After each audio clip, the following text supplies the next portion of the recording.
بسم اللہ الرحمن الرحیم۔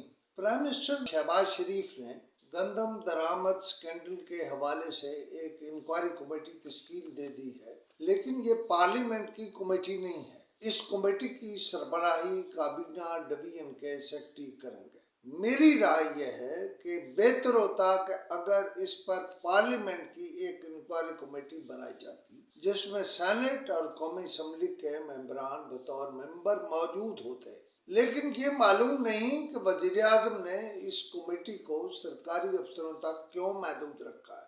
اگر یہ کمیٹی پارلیمنٹ سے ہوتی تو ہر ایک اس پر اعتماد کرتا۔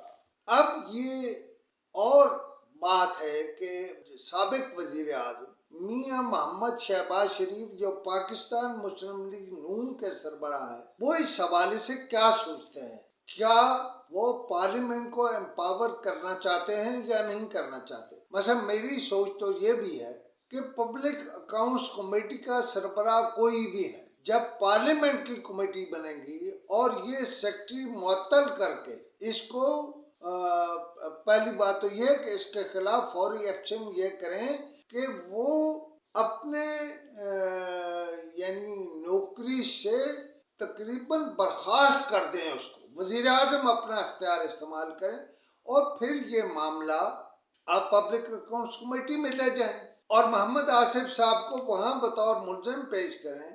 پبلک اکاؤنٹس کمیٹی بہرحال کسی کے دباؤ میں نہیں آتی ہے، اور وہ جب انکوائری کرے گی تو وہ بہت اچھی ہوگی۔ پھر ایک اور بات میرے ذہن میں ہے کہ گندم درآمد کر کے جتنی گندم پہلے سے موجود تھی اور جتنی اب درآمد ہو کے آ گئی ہے، اب تو سوائے گندم ذخیرہ کرنے کے اور کوئی راستہ نہیں ہے، اور اس سے میاں شہباز شریف، میاں نواز شریف، مریم نواز سب کی یعنی پنجاب جن کا ہے ان کی سیاست متاثر ہوگی۔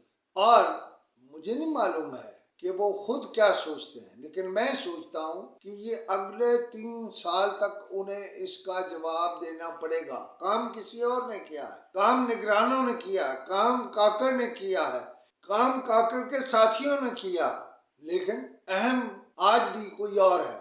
مطلب الگ الگ ہے، حکومت ہے اور حکومت نہیں ہے۔ بہرحال حافظ نعیم الرحمن جو جماعت اسلامی کے موجودہ امیر ہیں، وہ اس پر صحیح نشانے لگا رہے ہیں۔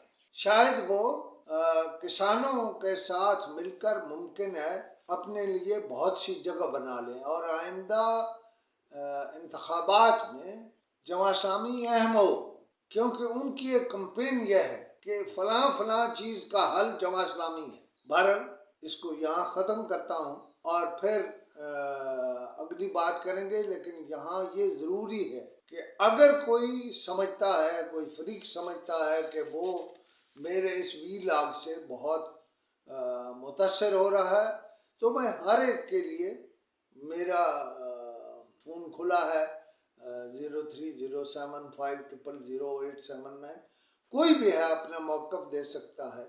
لیکن مجھے یہ نہیں معلوم کہ انوار اللہ کاکڑ اور ڈاکٹر شمشاد اختر کے ساتھ اس غلطان پر کیا ہوگا۔ کچھ نہیں ہوگا، انہیں پھر تحفظ ملے گا۔ وہ ان اداروں کے نمائندے ہیں جن کا کوئی ہمارے ملک میں کچھ نہیں بگاڑ سکتا، لیکن دیکھتے ہیں میاں محمد نواز شریف اس پر کیا کرتے ہیں۔